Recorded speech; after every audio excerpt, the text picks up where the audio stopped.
500, 300, zaidi ya 300 wako kitako, pia wasenati juu ya wasenati 109, zaidi ya 18 wako kitako kunako chumba cha Congress kwa kuweza kusikia kabisa hotuba wa rais kuhusu hali ya taifa. Blaise Bokokia. Merci beaucoup Astrid Okongo, très chers téléspectateurs. Le discours du chef de l'État sur l'état de la nation est un rendez-vous constitutionnel prévu dans l'article 77 de la loi fondamentale. Si l'année passée, le président de la République a prononcé son discours sur l'état de la nation sous le label du FCCK, deux familles politiques en coalition, le discours sur l'état de la nation en 2020 sera prononcé dans un contexte particulier. Les coalisés ne regardent plus dans la même direction. Une certaine opinion pense que c'est le divorce à consommer entre le FCC de Joseph Kabila et le CACH de Félix Antoine Tshisekedi Tshilombo. Les divergences entre les deux familles politiques, et très chers téléspectateurs, sont en quantité industrielle. C'est ce qui justifie la démarche du garant de la nation de requalifier une nouvelle majorité parlementaire au niveau de la chambre basse du Parlement. La première étape a été certes franchie avec la déchéance du bureau de Janine Mabunda à l'Assemblée nationale. Nous, alors, faudrait-il déjà parler d'une nouvelle majorité parlementaire acquise?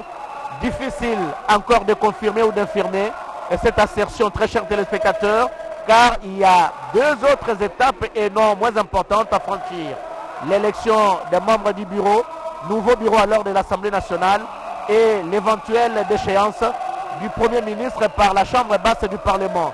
Car jusqu'à ce jour, Sylvestre Ilunkamba, qui se trouve présentement dans cette salle, refuse de démissionner, ce malgré l'annonce du président de la République de nommer un informateur pour requalifier la majorité parlementaire à l'Assemblée nationale. Autant de soubresauts, très chers téléspectateurs, qui laissent encore des zones d'ombre dans le paysage politique congolais. Et nous espérons que le chef de l'État, Félix Antoine Tshisekedi Tshilombo, ne manquera pas d'en faire allusion dans son speech de tout à l'heure. Un discours sur l'état de la nation tant attendu par le peuple congolais et même par les partenaires extérieurs qui accompagnent la RDC vers un avenir radieux. Nous sommes en droit de dire qu'aujourd'hui, Félix Antoine Tshisekedi Tshilombo sera très à l'aise, surtout quand il va évoquer les dossiers relatifs aux droits de l'homme, car pour le moment, en République démocratique du Congo, il n'y a aucun prisonnier politique et il n'y a aucun exilé politique. C'est tout dire jusqu'à Kusema. Merci beaucoup Blaise Bokoka Sanza. Vous avez dit tout à l'heure que l'exercice auquel s'apprête aujourd'hui le président de la République est une obligation constitutionnelle et c'est sur pied de l'article 77 de notre Constitution que le président de la République est ici devant les deux chambres du Parlement réunis en congrès. Et cet article 77 donc oblige le président de la République de prononcer un discours sur l'état de la nation devant les deux chambres du Parlement une fois l'an. Mais le même article précise que le président de la République a deux alternatives.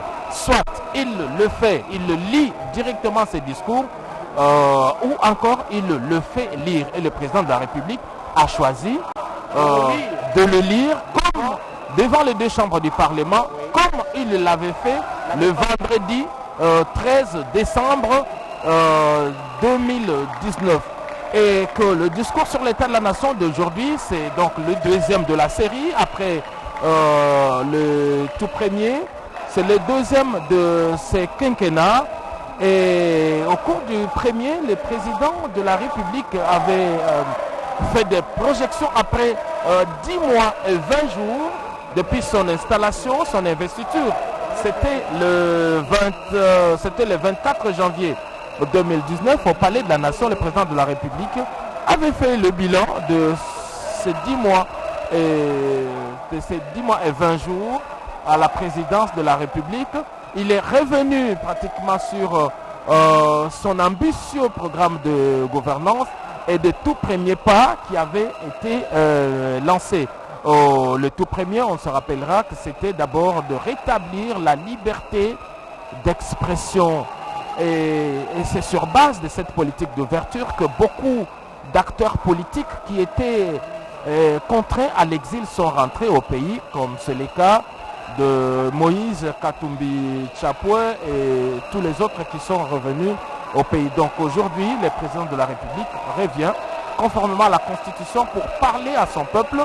Il va faire le bilan de l'exercice du pouvoir pour cette année, une année marquée, on le sait bien, par la pandémie de Covid-19.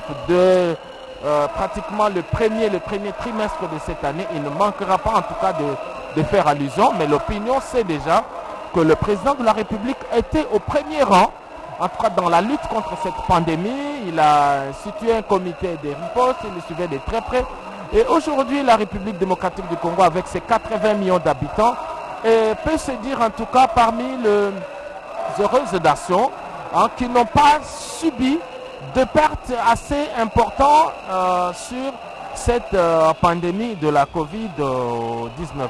Donc le président de la République va revenir sur la gestion du pays au cours de cette année, Blaise Bokokia. Et en ce qui concerne ces discours, conformément toujours à l'article 77 de la Constitution, il ne fait pas l'objet de débat au niveau de deux chambres du Parlement. En clair, ni l'Assemblée nationale ni le Sénat ne peut ouvrir un débat autour des propos du président de la République qu'il va tenir aujourd'hui dans le cadre du discours sur l'état de la nation.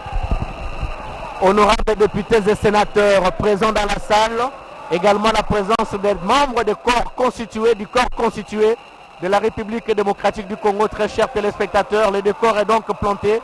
Dans quelques minutes, le président de la République fera son entrée ici dans la salle de congrès.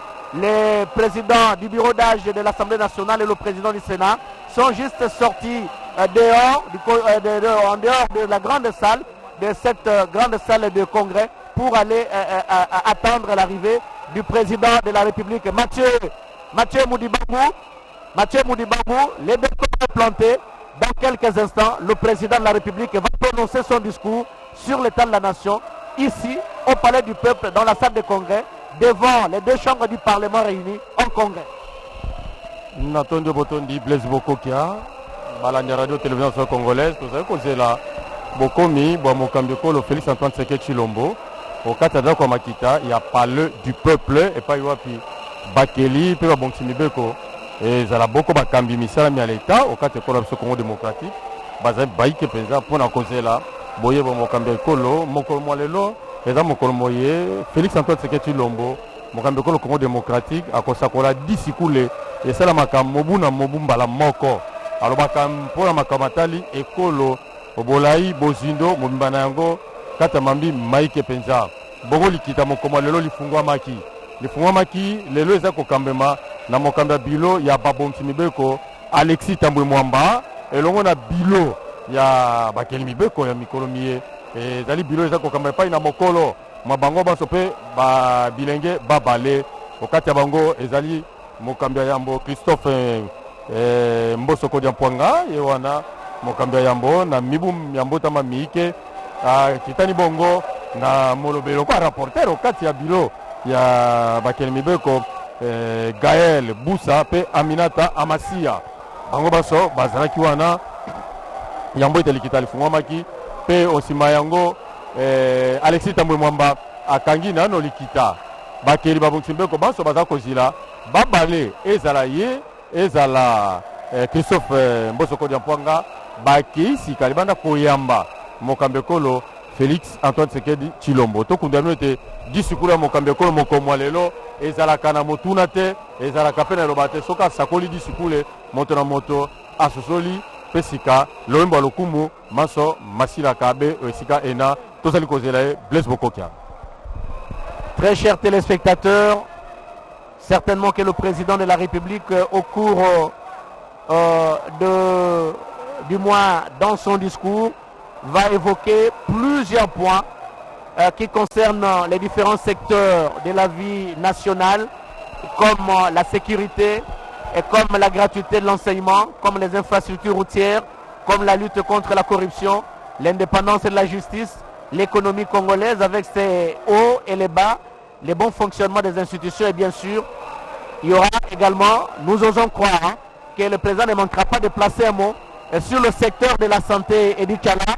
Il y a la fièvre hémorragique à virus Ebola qui a disparu au niveau de la province de l'Équateur. Les autorités ont mis toutes les batteries en marche pour l'éradication de cette fièvre hémorragique au niveau de la province de l'Équateur. Mais il y a encore un autre point de la santé qui continue encore à focaliser l'attention des gens, de la population ou même de la communauté internationale, c'est bien la Covid-19. Merci Blaise Bokokia, c'est une évidence. Le président de la République reviendra certainement sur ces questions de santé. Il faudrait quand même rappeler à nos téléspectateurs que au courant de cette année 2020, la pandémie ou l'épidémie de la maladie à virus Ebola sévissait encore à Béni et un autre foyer a ressurgi à l'Équateur. Le gouvernement s'est déployé avec le ministre de la Santé, Eteni Longondo, sur bien entendu le leadership du président de la République pour venir à bout à cette épidémie de la maladie à virus Ebola. En dehors de cette question-là, il y a les questions habituelles de vaccination contre les maladies comme le paludisme, le choléra, toutes ces maladies-là. Ce sont des questions sur lesquelles généralement le président de la République va revenir, l'état de la question en termes de combat contre ces maladies. Mais il y a la pandémie à coronavirus qui, elle, a impacté négativement les économies du monde entier et celle de la République démocratique du Congo n'a pas été épargnée par les restrictions imposées par cette pandémie. Le chef de l'État reviendra aussi sur les questions de sécurité. Dans la région est de la République démocratique du Congo, il y a encore résurgence de ces foyers de tension, les groupes armés qui battent encore leur plein. Et à Béni, dans le Nord Kivu, il y a la question des Minembwe qui ne manquera pas certainement de revenir sur les lèvres du président de la République. C'est autant de questions qui vont faire les discours sur l'état de la nation du président de la République, sur l'espace politique, sur l'échiquier politique bien entendu.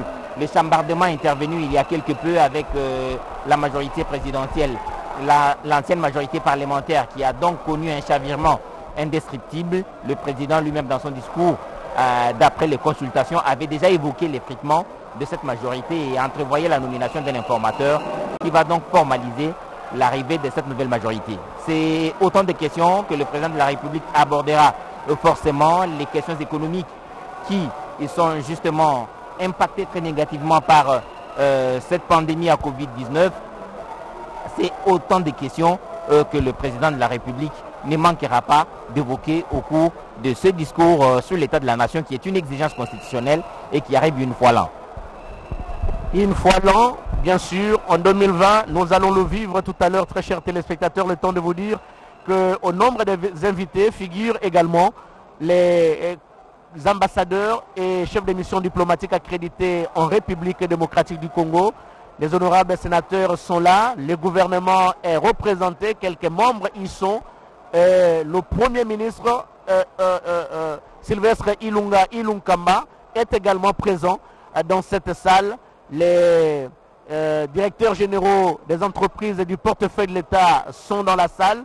Quelques gouverneurs de province, nous avions aperçu de loin Atou Matubwana de la province du Congo central qui a fait le déplacement de Kinshasa pour assister justement à cette importante cérémonie. Très chers téléspectateurs, Giscard Koussema, il n'y a plus rien à dire. Le président de la République viendra tout à l'heure ici au niveau de la grande salle des congrès du Palais du Peuple pour prononcer son discours sur l'état de la nation.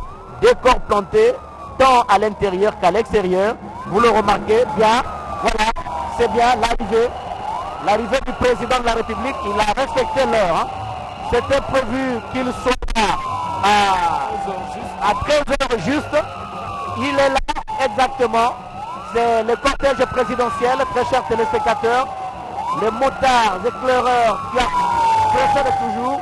La Jeep qui transporte le président de la République. Ça, c'est le dehors du palais du peuple. Voilà la Jeep, le président est donc là. Il sera bientôt accueilli tout à l'heure par le président d'âge de l'Assemblée nationale, du bureau d'âge de l'Assemblée nationale et le président du Sénat. Qui est au parvis du palais du peuple. Le président de la République qui va descendre d'un moment à l'autre aura droit à des honneurs militaires. La troupe d'honneur de la garde républicaine qui s'affiche en ces moments sur l'écran va devoir donner, former une haie d'honneur et donner des honneurs au président de la République qui vient ici pour ses discours sur l'état de la nation. Ça fait partie de nos pratiques. Voilà, le président de la République qui va d'un moment à l'autre descendre de son véhicule officiel pour ces moments d'honneur, comme nous l'avons dit, devant la troupe d'honneur de la garde républicaine. Et après cette étape, il va monter les marches jusqu'au niveau de l'Assemblée nationale. Il fera un tour certainement dans son bureau ici au palais du Parlement avant que les choses ne se mettent en place. Et puis, il va faire son entrée ici dans la salle des congrès du palais du Peuple. Très chers téléspectateurs,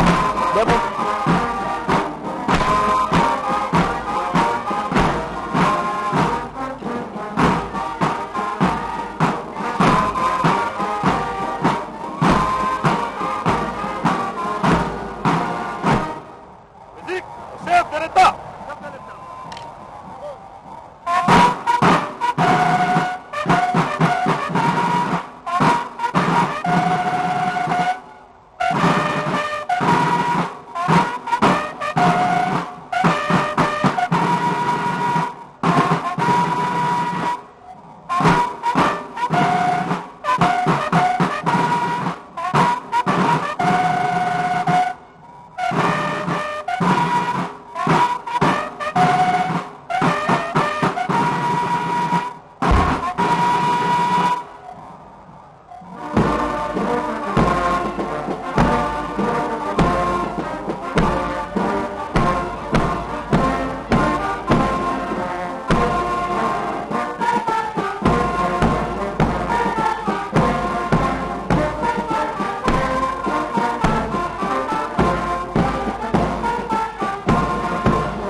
Monsieur le Président de la République démocratique du Congo, chef de l'État, commandant suprême des forces armées et de la police nationale congolaise, le détachement d'honneur de la garde républicaine est rangé pour vous accueillir et vous rendre les honneurs à l'occasion de la cérémonie marquant l'audition de votre discours sur l'état de la nation devant les deux chambres du Parlement réunies en congrès. Je vous invite à passer la coupe à revue. Le commandant du détachement d'honneur, le colonel, c'est Morgan.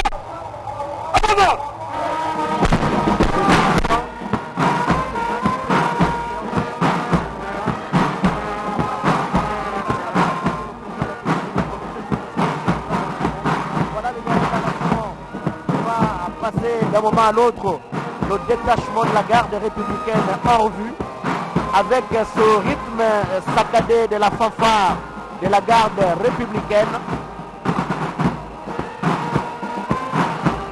C'est une marche majestueuse, hein, et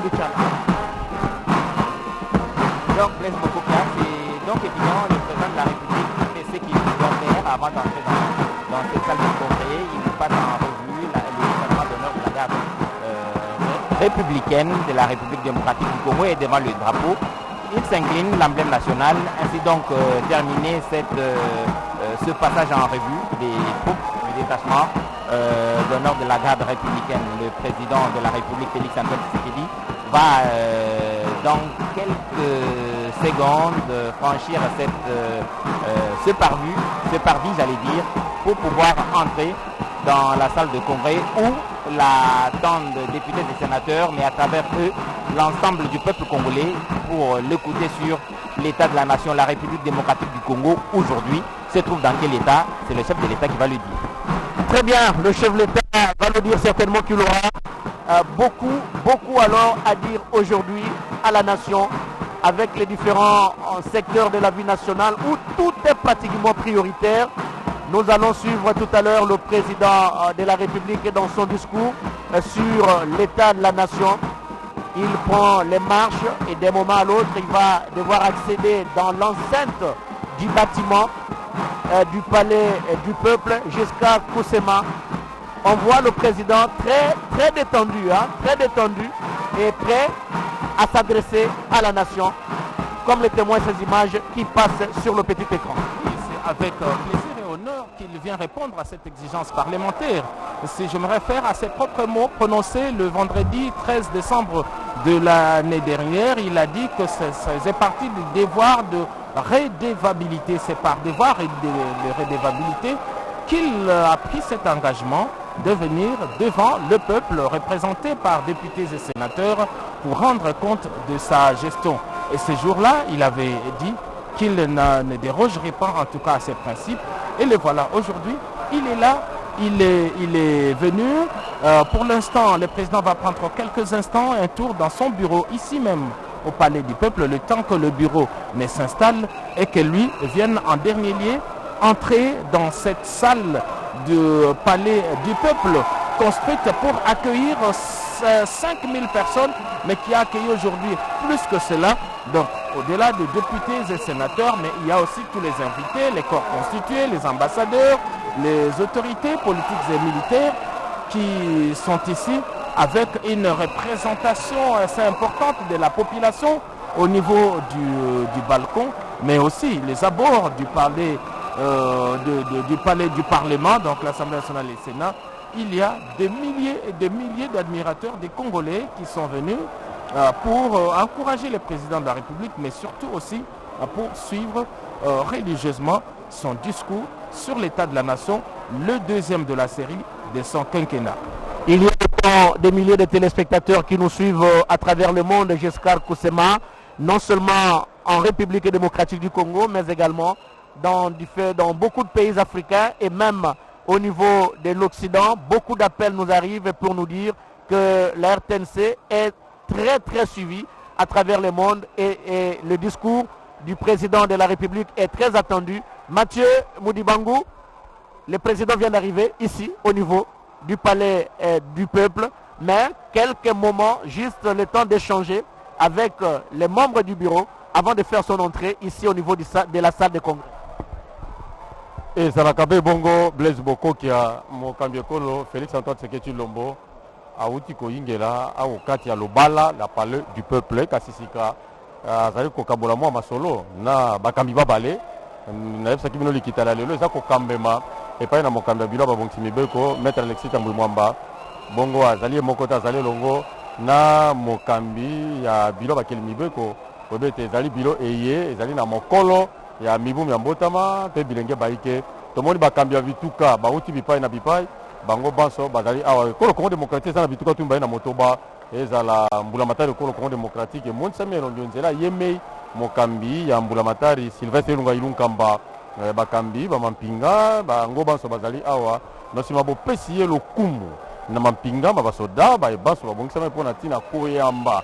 Pe ko pesa lokumu na Mokambi Kolo etape ena et salemi kasi siketi qualité likitali zongela na boingeli bwa Bakambi babale ba bakende ko ya Mokambi Kolo bango meinde ba kosakola boingeli bwa Mokambi Kolo kati na isko isika pona likitala mokolo mwalelo likitali nene bien lisangisaka bana baso ba kola Congo démocratique sona biba na baso pambate eza bakelimi beko batalisa kelongia ba congolais baso eza ba bongti beko bazali be ba congolais onzela ya Bakambi ba assemblée provinciaux na yango eza kotalisa boni kola biso Congo démocratique eza kotombola misala miko kati ya yango to ko zela sika Mokambi Kolo Félix Antoine Tshisekedi Tshilombo ye ona azali na biso longo na lobala palais du peuple kasi na mwa ngonga nde akoyingela kati ya ndako ya makita mpona ntina kobanda disukulu ya ye mokolo mwa lelo eza disukulu eye mokambi ekolo asimbaka bitapi biso bya ekolo bya politike bokolongono bwa nzoto ebikeli ya bato libokoli makambo maso mazala kati ya disukulu ezali na mayema asalemi ezali na mayema azali kati ya mwango mokambi ekolo maso tokososolango mokolo mwa lelo Blaise Bokokia. Au niveau du palais du peuple, très chers téléspectateurs, tous les dispositifs ont été pris et pour sécuriser tout le monde. Certainement que la salle de congrès ne va pas contenir tout ce monde. Il y a un grand monde qui est resté dehors et il y a des écrans géants qui sont dehors et qui vont permettre certainement à l'assistance qui est dehors de suivre en intégralité cette cérémonie sur le discours, sur l'état de la nation du président de la République. Il est déjà arrivé ici sur place, Edi Tchala. Il s'entretient avec les membres du bureau, juste un petit échange. Et puis après, il va devoir faire son entrée ici dans cette grande salle de congrès. Très chers téléspectateurs, une salle archi-com, beaucoup de gens. Les journalistes sont là, les chasseurs d'images sont là, tout le monde est là et tout le monde a pris les dispositions pour que tout se passe dans les normes. Alexis Ntamwe Mwamba, président du Sénat, l'a rappelé ici. Il faut donner une certaine solennité à cette importante cérémonie et pour permettre justement à la nation tout entière de suivre l'adresse du président de la République à la nation. Atouma Toumwana qui est là, Constantin Benguele également qui est là. Tout le monde est là pour suivre cet important discours et d'un moment à l'autre, le go sera donné juste quand le président de la République fera son entrée dans cette grande salle de congrès jusqu'à Kousema. Les chiffres nous ont été rappelés ici par la présidence de ce congrès. Au niveau de la Chambre basse du Parlement, ce sont 398 députés qui étaient présents au moment où le congrès était ouvert, mais on a vu d'autres arriver. C'est sûr qu'au-delà, on est au-delà de 400. Et au niveau de la chambre haute, 88 sur le 109. Donc c'est dire que tous sont là, on les voit dans leur tenue d'apparat, tous marqués par leur cocarde, le gouvernement représenté par le Premier ministre. On a vu également les cours et tribunaux, on a vu des officiers supérieurs, des officiers généraux, des officiers politico-administratifs, quelques gouverneurs ont fait le déplacement. Bref, comme l'année dernière, la salle est archi-comble pour ces discours. En tout cas, ça va rester parmi les grandes allocutions du président de la République pour cette année. Disons que le président de la République a eu à s'exprimer plusieurs fois, en tout cas parfois dicté par certaines circonstances au-delà des allocutions traditionnelles comme les 30 juin, mais il y a eu les discours à la nation par rapport à la gestion de la pandémie de la Covid-19. Les chefs s'est exprimé également plusieurs fois. Et donc voilà, aujourd'hui, le président de la République vient ici répondre par devoir de redevabilité à la nation. Et le bureau vient de faire son entrée en ce moment. Il va prendre place et c'est dire que le chef de l'État, ce n'est plus qu'une question de secondes. Voilà, on aperçoit le bureau du Congrès qui prend place. Et donc le président de la République va faire son entrée ici d'ici quelques instants pour son allocution. Merci beaucoup. J'espère que c'est notre téléspectateur. En gros plan, Alexis Ntamwe Mwamba, le président du Sénat, c'est lui qui préside cette plénière d'aujourd'hui. Il a déjà échangé les deux avec Mbosso Kodiampouanga. Ils ont échangé avec le président de la République. Il revient dans la salle juste pour annoncer l'entrée officielle du président de la République dans cette grande salle de congrès. Donc les choses ne vont plus tarder. Edi Tchala. Blaise Bokokia, c'est le moment M. Nous l'approchons certainement. Le président du congrès, Alexis Ntamwe Mwamba, qui prend place. Il va donc faire retentir le marteau et annoncer la reprise de la séance qui était suspendue pour aller accueillir le président de la République. Et dès que ce sera fait, il va inviter l'assistance à se lever pour accueillir le chef de l'État, Félix Antoine Tshisekedi Tshilombo. Dès que le président va entrer en 2, 3, 4 minutes qui vont suivre, le temps de présenter le programme et tout, le chef de l'État prendra parole pour un discours qui généralement prend plus d'une heure parce qu'il ramasse toutes les questions relatives à la vie de la République. Et cette vie de la République est liée à plusieurs secteurs, de la diplomatie à l'agriculture, tout ça. Le président de la République doit dire quelque chose sur l'état dans lequel se trouvent les efforts qui sont fournis, mais aussi le niveau atteint par le travail déjà abattu et ce qui reste à faire généralement. On ne cessera jamais à se le dire, très chers téléspectateurs. Beaucoup de secteurs de la vie nationale seront évoqués. Et tout à l'heure, dans le discours sur l'état de la nation du président de la République, le temps également pour nous de donner la parole à Asselineau do Congo pour le compte de la langue Swahili. Asante Blaise Bokoki. Kweli wa ndugu wapenzi, tunaona viongozi wa chumba yote mbili, Bwana Alexis Tambwe Mwamba pamoja na kiongozi wa chumba cha baraza la bunge kwa muda Bwana Mboso wameingia kisha kumpokea rais huko upande wa nje. Kabla rais aweze kuingia kunako chumba cha Congress, ni sharti wanarudi tena ndani kwa kuweza kujulisha kuingia kirazmi kwa rais wa jamhuri ndani ya chumba cha Congress. Nafikiria kwamba katika hotuba wa rais ya siku ya leo mbele ya vyumba vyote viwili, kuna wakuu mbalimbali, memba wa serikali yenye kuongozwa na Bwana Ilunga Kamba. Vile vile tunaona hapo ni rais wa jamhuri mwenye anakuja kwa kuweza kuingia katika chumba cha Congress. Le président de la République. Très chers téléspectateurs, les protocoles annoncent l'arrivée du président de la République ici dans la grande salle de congrès du palais du peuple où il va devoir s'adresser tout à l'heure à la nation. Un discours sur l'état de la nation. Qu'est-ce que le président de la République va dire? Difficile de répondre à cette question. Difficile de répondre à cette question, mais nous allons certainement suivre attentivement le discours du président de la République qui va entrer d'un moment à l'autre dans cette grande salle de congrès. Très chers téléspectateurs, tout le monde, toutes les caméras ici présentes, braquées sur le garant de la nation qui a déjà fait son entrée ici dans la grande salle du palais du peuple. Nous disons bien le palais du peuple. Le président de la République est là en gros plan. Il a déjà fait son entrée. Il traverse les allées qui mènent vers la tribune où se trouve son fauteuil présidentiel. Et il va certainement s'asseoir pour quelques minutes et attendre d'être annoncé officiellement par le président du Sénat, Alexis Tambwe Mwamba, qui préside la plénière d'aujourd'hui, une plénière consacrée au discours sur l'état de la nation qui sera prononcé tout à l'heure par le président de la République. Il y aura certainement beaucoup de points qui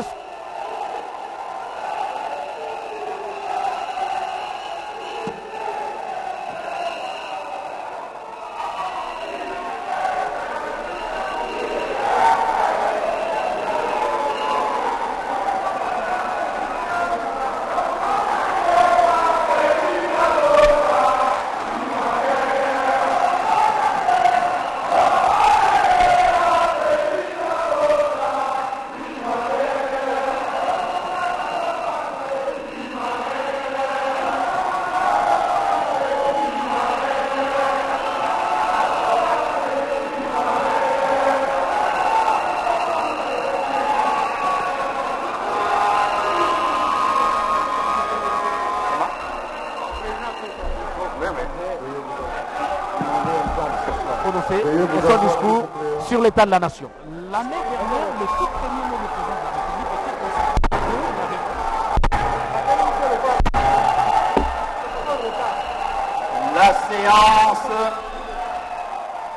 La séance est reprise.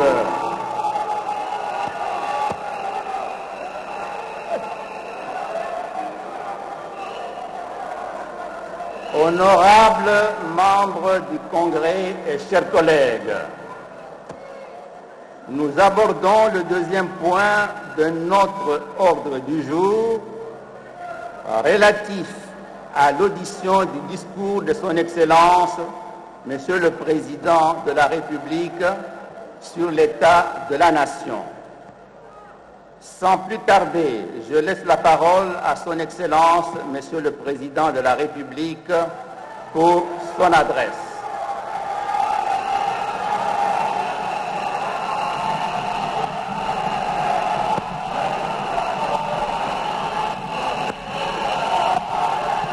Musique!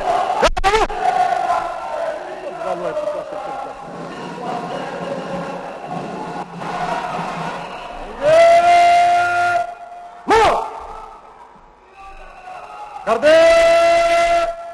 Vous! Au centre! Portez! Armes! Musique! Ouvrez le bas!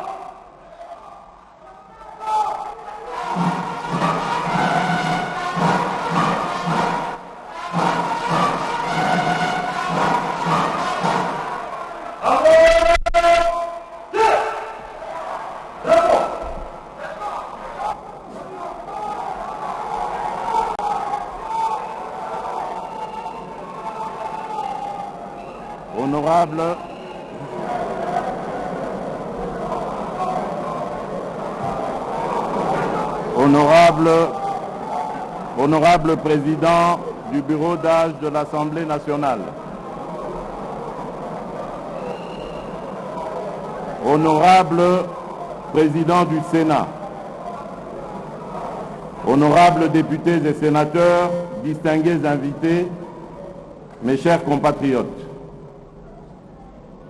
il y a un an, jour pour jour, que je prononçais devant ce même auditoire et ce même lieu mon premier discours sur l'état de la nation. Ce fut alors une occasion non seulement de dresser à l'attention des Congolaises et des Congolais le bilan de l'action des pouvoirs publics durant l'année civile, mais aussi de partager avec mes compatriotes ma détermination à engager dans tous les secteurs de la vie nationale les réformes nécessaires à l'amélioration de leur vécu quotidien selon notre leitmotiv « Le peuple d'abord ».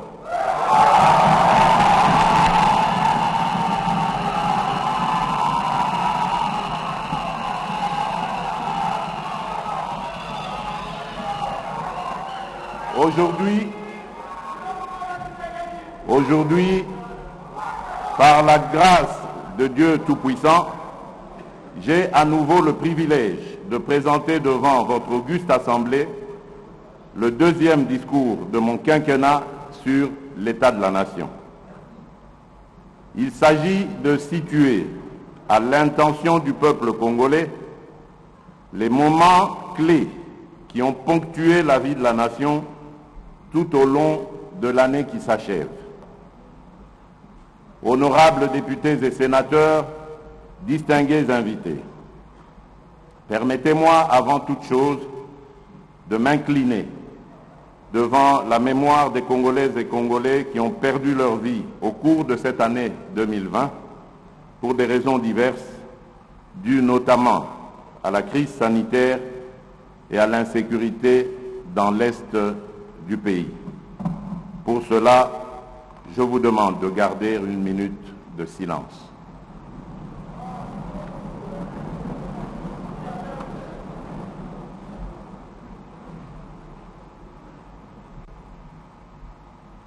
Je vous remercie.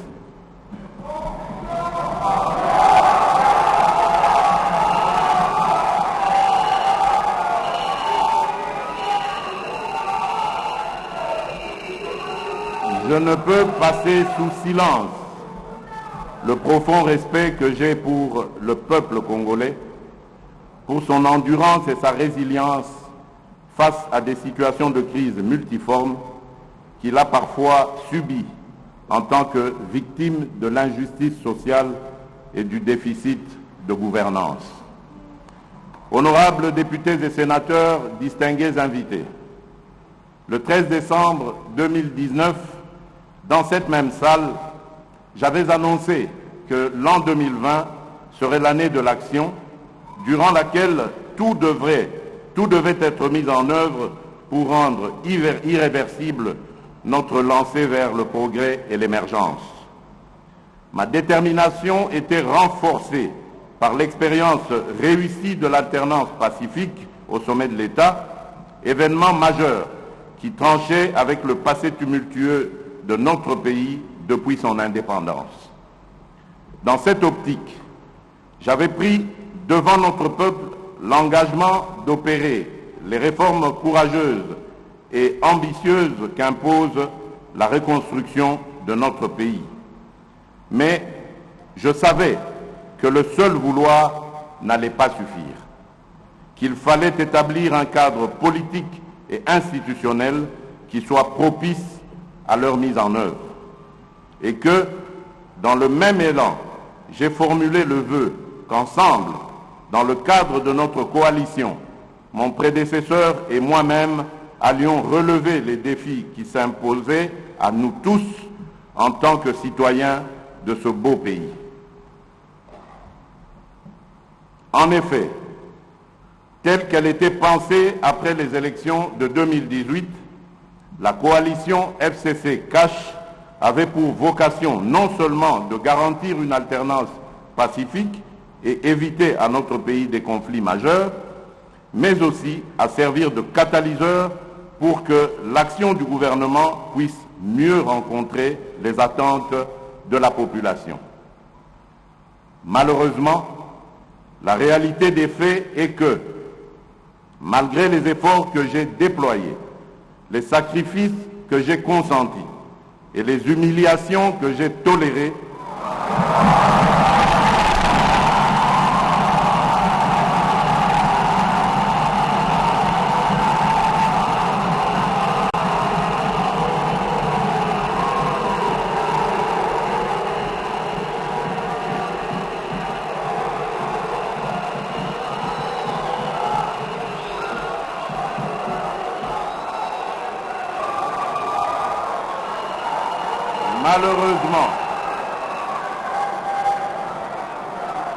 Malheureusement, la réalité des faits est que, malgré les efforts que j'ai déployés, les sacrifices que j'ai consentis et les humiliations que j'ai tolérées,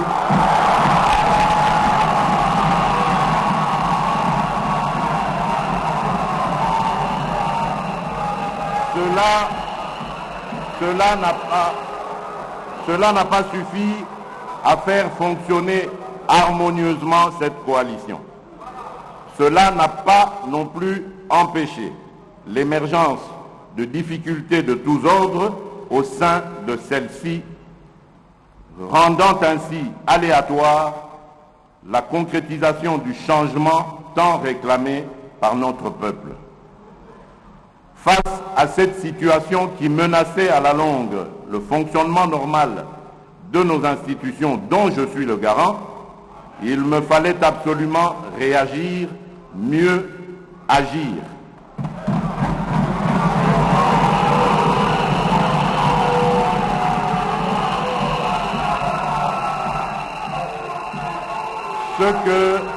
Ce que j'ai fait en 3 temps. Tout d'abord en lançant le 23 octobre 2020 un appel à tous mes compatriotes, toutes tendances confondues, de nous rassembler dans une union sacrée de la nation.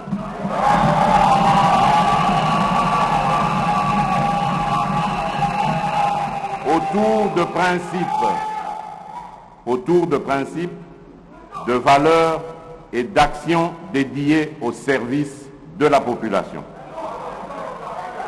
Ensuite, en me fondant sur les prérogatives que me confère l'article 69 de notre Constitution, j'ai engagé de larges consultations des forces vives de la nation à travers des leaders les plus représentatifs de la société civile et de la classe politique, afin de recueillir leurs avis et éventuelles recommandations sur les solutions de sortie de crise. Enfin, par mon message à la nation du 6 décembre dernier, j'ai rendu publiques les décisions que j'avais prises, enrichies par les apports de différents groupes et personnalités consultées.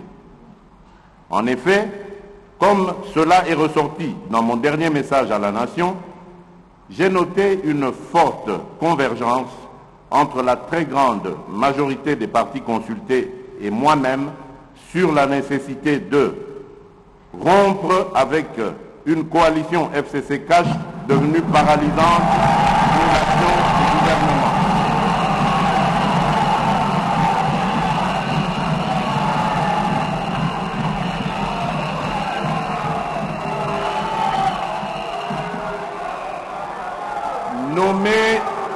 Nommer un informateur aux fins d'identifier une coalition conformément à l'alinéa 2 de l'article 78 de la Constitution. Procéder à la formation d'un gouvernement de l'Union sacrée de la nation qui travaillera en harmonie avec le chef de l'État.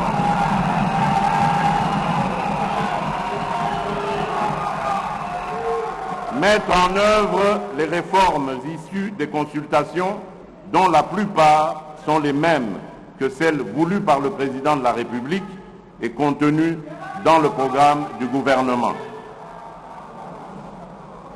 C'est le lieu ici de rendre un vibrant hommage et mérité à vous, honorables députés et sénateurs, de toute tendance politique, qui avez participé activement à ces consultations où vous vous êtes appropriés des résultats et décisions qui en ont découlé en vous inscrivant dans la dynamique de travailler avant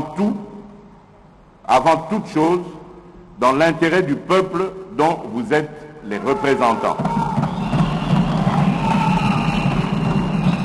Comme je n'ai cessé de vous le rappeler, vous avez un rôle à jouer pour aider à corriger les excès du passé, à implémenter un nouveau code, un nouveau mode de gouvernance et à veiller à ce que nous ayons un Congo pacifié, plus efficace, plus démocratique et surtout plus solidaire. C'est pourquoi la mission du nouveau bureau sera de se pencher sur la revalorisation de la mission parlementaire, tout en veillant bien sûr à un meilleur traitement des députés.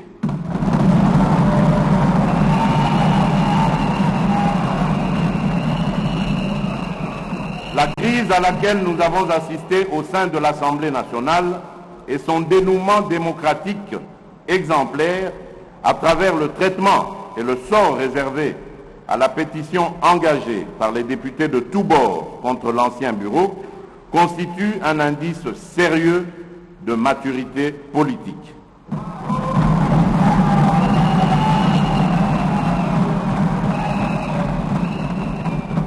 Ce fait tend à démentir une certaine doxa populaire qui soutient encore que le sort de notre pays ne peut s'inscrire que dans le sang, la violence, les rébellions, les assassinats et autres coups d'État.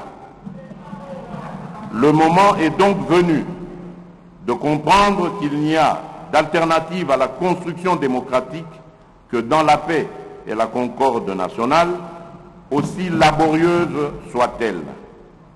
Que l'on soit de la majorité ou de l'opposition, chacun doit jouer sa partition dans l'amour du pays et de son peuple et dans le respect des institutions. Le processus de maturation de notre démocratie est irréversible. Il doit se refléter dans les prochaines échéances de remplacement de nouveaux membres du bureau. Dans le même ordre d'idées, pour témoigner la reconnaissance de la patrie envers ses filles et ses fils qui auront agi dans l'intérêt du peuple, j'annonce qu'en juin 2021, en marge de la célébration du 61e anniversaire de notre indépendance, la patrie témoignera sa reconnaissance envers le Premier ministre Patrice Emery Lumumba, un des héros nationaux dont on aura procédé au rapatriement des reliques et à qui on donnera enfin une sépulture digne de son sacrifice pour la patrie.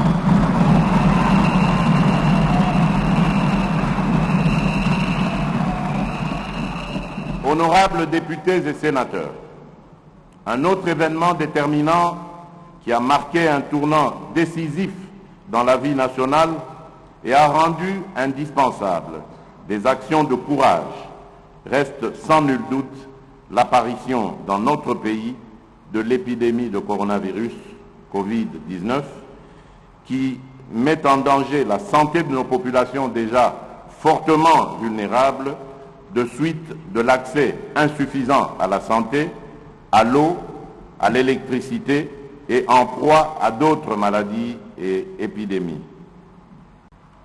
En effet, l'année qui s'achève a été profondément affectée par la crise sanitaire et socio-économique provoquée par la pandémie de la Covid-19, ainsi que d'autres épidémies dont la maladie à virus Ebola, qui ont occasionné de lourdes pertes en vies humaines à travers le pays. Il sied de rappeler que pour mettre la population à l'abri de toute propagation de la contamination au coronavirus, j'ai immédiatement mis en place des mesures pour contenir sa progression.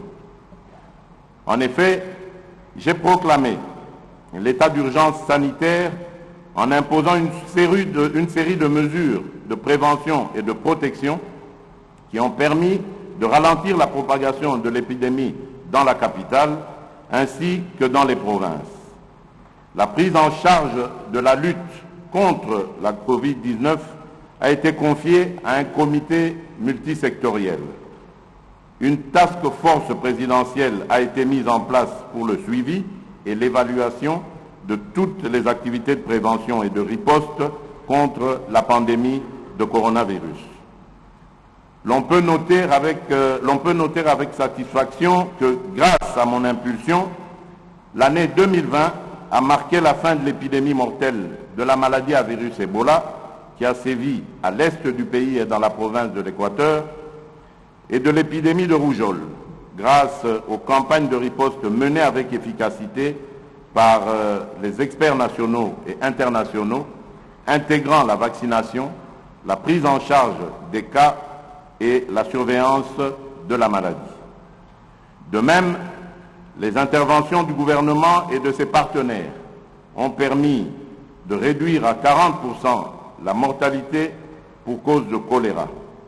En revanche, l'on doit constater que notre pays continue à faire face à la pandémie de Covid-19, dont le premier cas a été détecté en mars 2020. En dépit de l'existence de ce dispositif qui a permis d'obtenir des résultats probants en termes notamment de maîtrise du nombre de cas de contamination et de baisse de cas de décès, l'on doit admettre que la riposte à la Covid-19 reste confrontée dans notre pays à des défis majeurs, dont principalement la prise en charge gratuite des patients, la réalisation des tests à grande échelle et la mitigation des conséquences socio-économiques qui nécessitent encore beaucoup de moyens. À cela s'ajoute le déficit de structures de santé capables de répondre à une épidémie à grande échelle, les besoins en ressources humaines de pointe, ainsi que la gestion de transport des malades. Ces différents défis justifient mon appel à une maximisation des recettes publiques par le gouvernement, à l'intensification de la lutte contre la corruption, à la création d'un fonds national de solidarité pour faire face à la Covid-19, à la solidarité et à la coopération internationale, tant sur le plan bilatéral que multilatéral. Entre-temps, j'appelle les Congolaises et les Congolais à la vigilance tous azimuts face à la remontée des cas de Covid-19 qui se confirme maintenant comme une deuxième vague principalement dans la ville de Kinshasa. Cette deuxième vague est essentiellement due à l'importation des cas venant des pays étrangers, mais aussi au relâchement des mesures de prévention.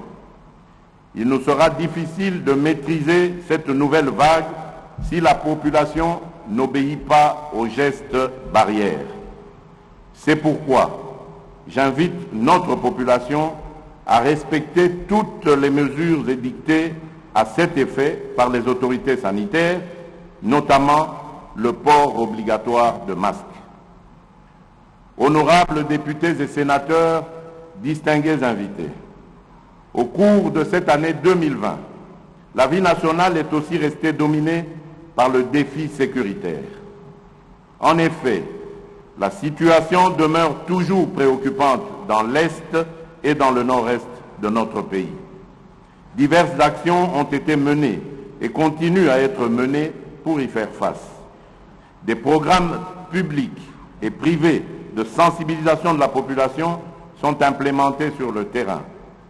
Des opérations de nos forces armées tendant à traquer et neutraliser les ennemis sont toujours en cours et une réforme des programmes DDR et STAREC est actuellement en phase de finalisation pour aboutir à un programme unique et fusionné DDR-CS, désarmement, démobilisation, réinsertion communautaire et stabilisation, destiné à gérer les cas des personnes qui renoncent aux activités des groupes armés. Je vous demande donc de soutenir mon action pour le rétablissement de l'autorité de l'État dans cette partie de notre pays. Les FARDC, dont j'assume le commandement suprême, vont prendre de plus en plus d'ampleur, de plus en plus de force, et elles seront capables de défendre notre pays et tout le territoire national.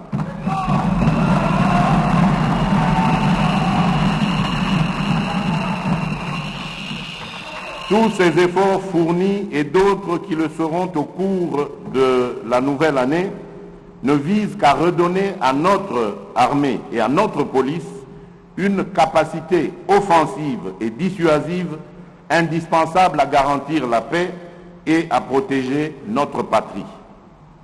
Dans cet effort, nous bénéficions du concours de la MONUSCO, de la FIB, la Brigade rapide d'intervention, et de nos partenaires bi- et multilatéraux à qui j'adresse tous mes remerciements pour le soutien financier, logistique, technique et opérationnel. Dans cette optique, je signale qu'au cours de cette année 2020, notre pays vient de formaliser la reprise de la coopération militaire avec les États-Unis d'Amérique, matérialisée par la signature d'un mémorandum d'entente. Dans le même ordre d'idées, j'annonce la création d'une école de guerre en République démocratique du Congo l'année prochaine.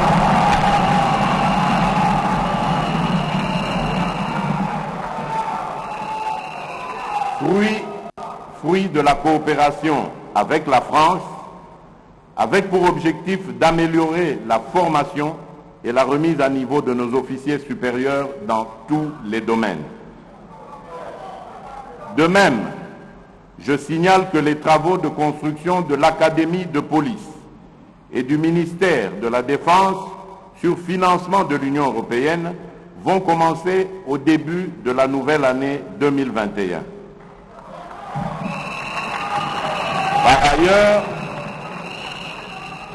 Par ailleurs, se poursuivront au cours de la même année la coopération avec la Chine pour la construction de nouvelles infrastructures.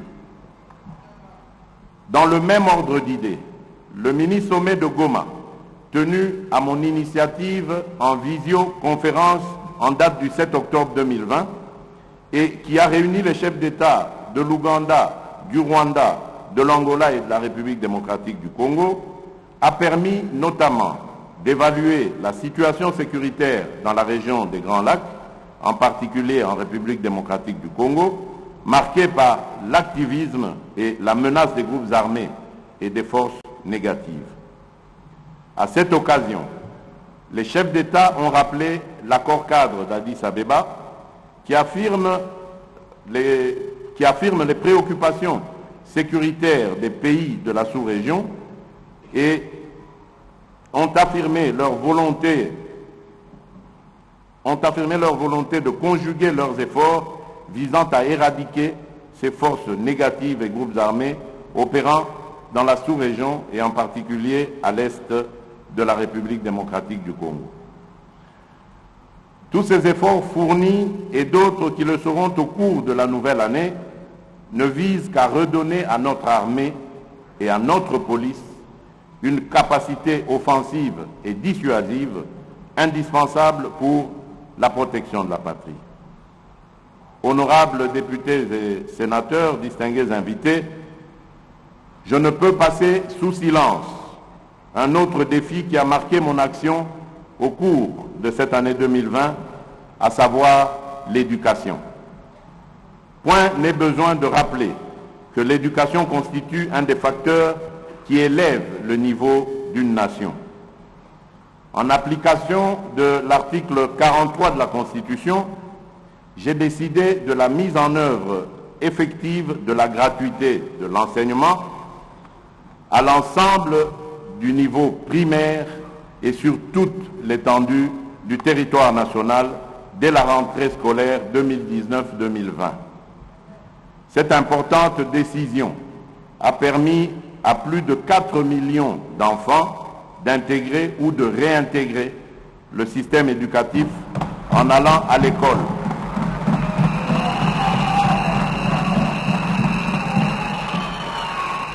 Et de réduire de manière substantielle les charges des parents pour l'éducation de leurs enfants. Je me dois de souligner que la politique de gratuité a induit des effets de divers ordres. Des instructions précises ont été données au gouvernement afin d'arrêter des mesures d'accompagnement. Il s'agit notamment de la prise en charge par le Trésor public des salaires de 230 536 enseignants non payés, l'allocation des frais d'accompagnement, l'allocation des frais de fonctionnement aux écoles primaires publiques de Kinshasa et de Lubumbashi, jadis non bénéficiaires, le réajustement des salaires de tous les enseignants en ramenant le salaire de l'enseignant le moins payé à l'équivalent de $100, l'octroi des indemnités de logement et de transport aux enseignants des villes et chefs-lieux des provinces administratives, le réajustement des frais de fonctionnement aux écoles primaires publiques et aux bureaux gestionnaires, l'acquisition et la distribution des manuels scolaires et matériels didactiques, la construction de quelques nouvelles salles de classe, la prise en charge, depuis octobre dernier, de 58 735 enseignants, nouvelles unités du primaire. Je suis conscient que beaucoup reste encore à faire afin de consolider et de pérenniser cette réforme bien accueillie par nos populations et par nos partenaires. Considérant que l'éducation est le moteur de développement d'un pays, je m'engage à ménager aucun effort pour que les réformes fondamentales retenues dans la stratégie sectorielle de l'éducation et de la formation 2016-2025 soient mises en application. Ainsi donc, au fur et à mesure que la mobilisation des recettes publiques va s'accroître, la quote-part du budget alloué à l'éducation s'améliorera conséquemment. Honorables députés et sénateurs, distingués invités, dans le registre des réformes que je porte, je voudrais mentionner aussi le défi de la desserte en électricité et en eau potable au profit de notre population. Le triste constat, largement partagé aujourd'hui, est que cette desserte reste insuffisante et faible. Cette situation de fait est d'autant inacceptable que l'immensité et la diversité des sources et des ressources énergétiques et hydrauliques de la République démocratique du Congo sont quasiment sans limite. Ce déficit est dû à l'incapacité par le passé à anticiper les exigences de la démographie galopante d'aujourd'hui et la multiplication de nos cités et de nos villes qui ont fini de prendre de court nos infrastructures insuffisantes et vieillissantes. Comme je le répète souvent, nous devons rompre avec la culture du potentiellement riche pour s'inscrire dans la logique de la réalisation effective et efficiente de nos potentialités. C'est fort de cette conviction qu'a été organisé du 20 au 22 août 2019 le Forum de Matadi sur l'énergie, mère du développement rapide et de la modernité bien comprise. De ce forum est sortie l'option volontariste que l'énergie devrait être considérée comme une priorité du quinquennat en cours.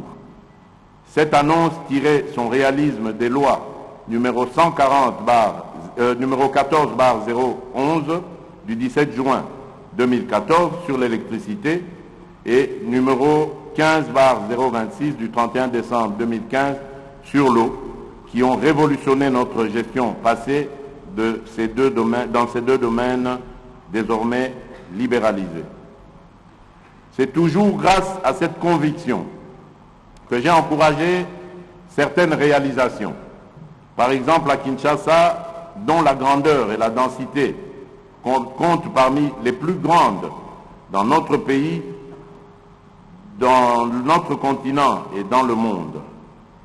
2 nouvelles usines de production d'eau potable sont actuellement en construction pour résorber le déficit.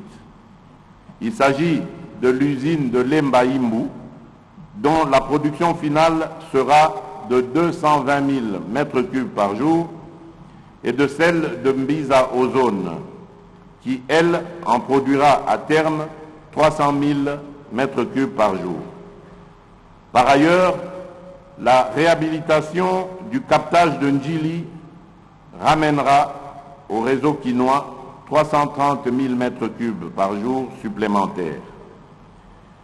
Ce qui se fait à Kinshasa se fait également, toute proportion gardée, dans nos provinces, où l'existant est entretenu et réparé, où les nouvelles structures de production et de distribution sont projetées ou en construction, et même où les forages, les adductions d'eau et les bornes fontaines sont installées pour répondre aux besoins de nos populations. S'il s'observe un tel dynamisme dans le domaine de l'amélioration de la production et de la distribution de l'eau potable, celui-ci est encore plus notable dans le domaine de l'électricité, où l'application de la loi de la libéralisation ne pose pas un problème. Pour ce qui est du projet Grand Inga, les financements sont en passe d'être bouclés avec plusieurs développeurs et off-takers.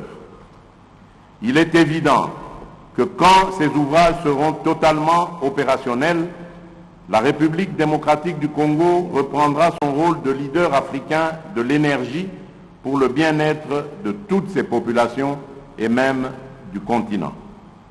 À ce jour, j'ai l'avantage de vous annoncer que l'autorité de régulation du secteur de l'électricité, ARE en sigle, et l'Agence nationale d'électrification et des services énergétiques en milieu rural et périurbain, ANSER en sigle, sont pleinement opérationnels depuis la désignation de leurs animateurs.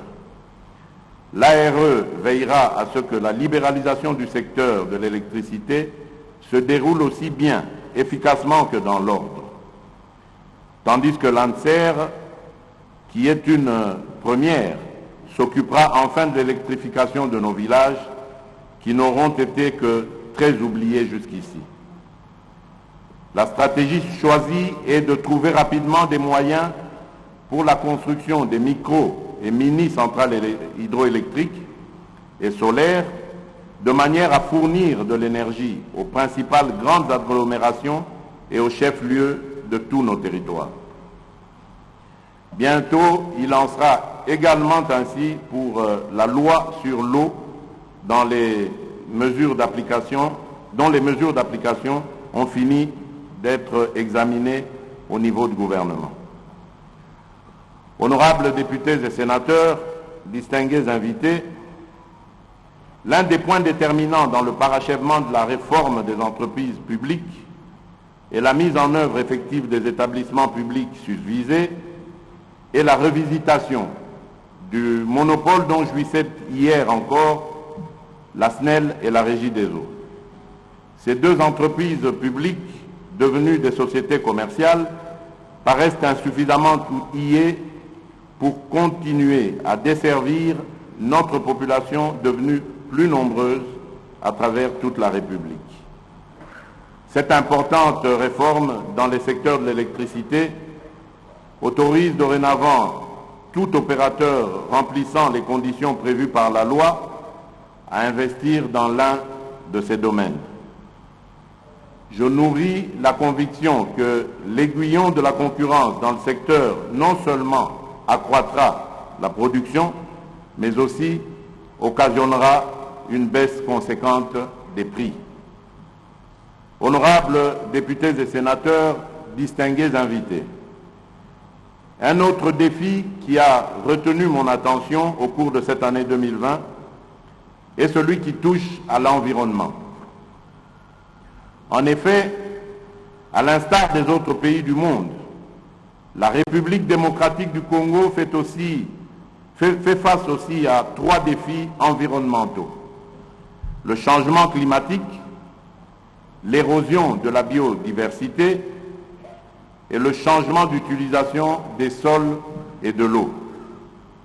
Parmi les initiatives prises pour apporter des solutions à ces problèmes, j'ai mis en œuvre un ambitieux programme intitulé « Jardin scolaire pour 1 milliard d'arbres » en vue de la reconstitution du couvert forestier du pays. À cet égard, j'ai instruit la finalisation du tout premier document de politique forestière nationale devant jeter les jalons de la révision du Code forestier. À cet égard, j'ai instruit la finalisation... Enfin, j'ai créé au sein de la présidence une agence de transition écologique et du développement durable ayant pour mission de concevoir, coordonner et implémenter les politiques nationales relatives à la transition écologique. Cette agence établit les indicateurs nationaux de performance et de développement durable pour mesurer le niveau d'avancement de la transition écologique en République démocratique du Congo. Honorables députés et sénateurs, distingués invités, un autre défi tout aussi important qui a fait l'objet de nos préoccupations au cours de cette année 2020 est celui de la diplomatie. En effet, sous notre leadership, la République démocratique du Congo est en train de reprendre progressivement sa place dans le concert des nations. Le 9 février de cette année 2020, en marge de l'ouverture des travaux de la 33e session de l'Assemblée générale de l'Union africaine, j'ai été élu vice-président pour 2020 et président de cette organisation régionale en 2021.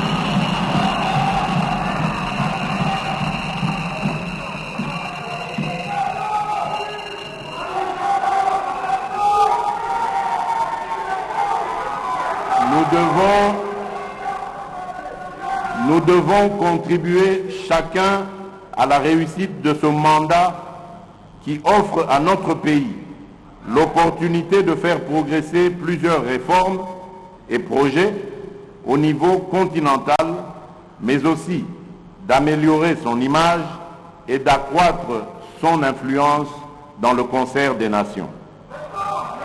Pour ce faire, une bonne prise en charge de nos ambassades et consulats s'impose dans le but de développer une diplomatie plus ambitieuse, en même temps qu'il est urgent d'apporter certaines réformes qui tiennent compte des contraintes du moment.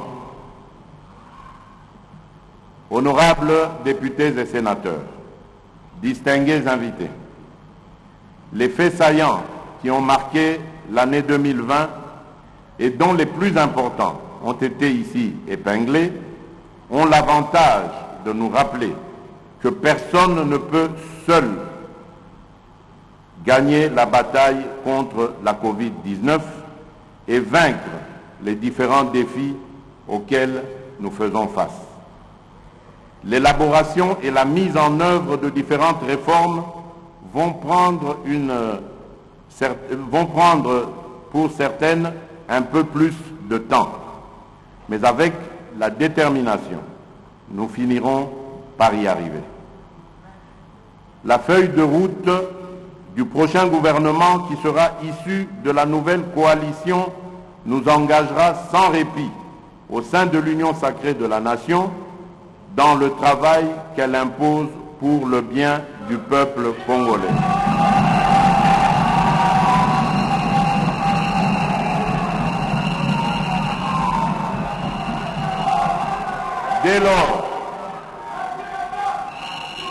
Dès lors, travaillons tous ensemble, dans la concorde, sans exclusion aucune, pour mettre fin à cette pandémie, pour mettre en place des systèmes de santé résilients, à même de protéger nos peuples à l'avenir et pour bâtir notre pays. Fortifions-nous, soyons fermes et montrons-nous courageux pour notre peuple, pour nos villes et pour notre nation. Que Dieu bénisse la République démocratique du Congo. Je vous remercie.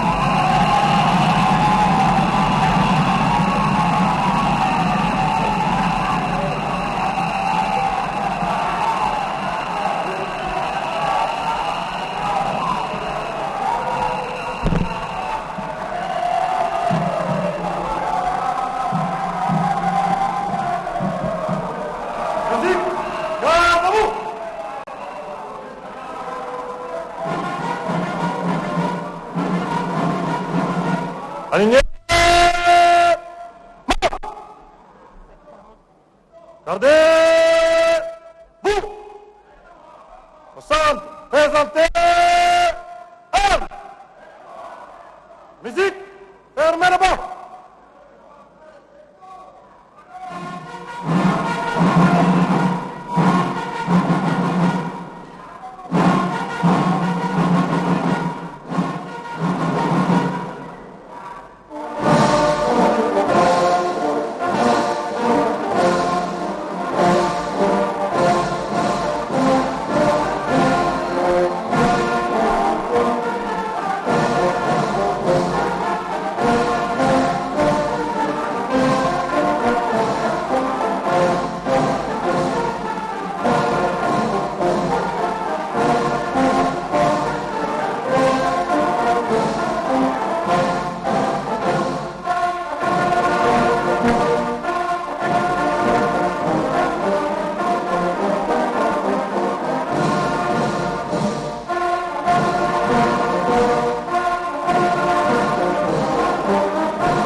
humiliations tolérées, c'est quand même une phase qui résonnera pour longtemps.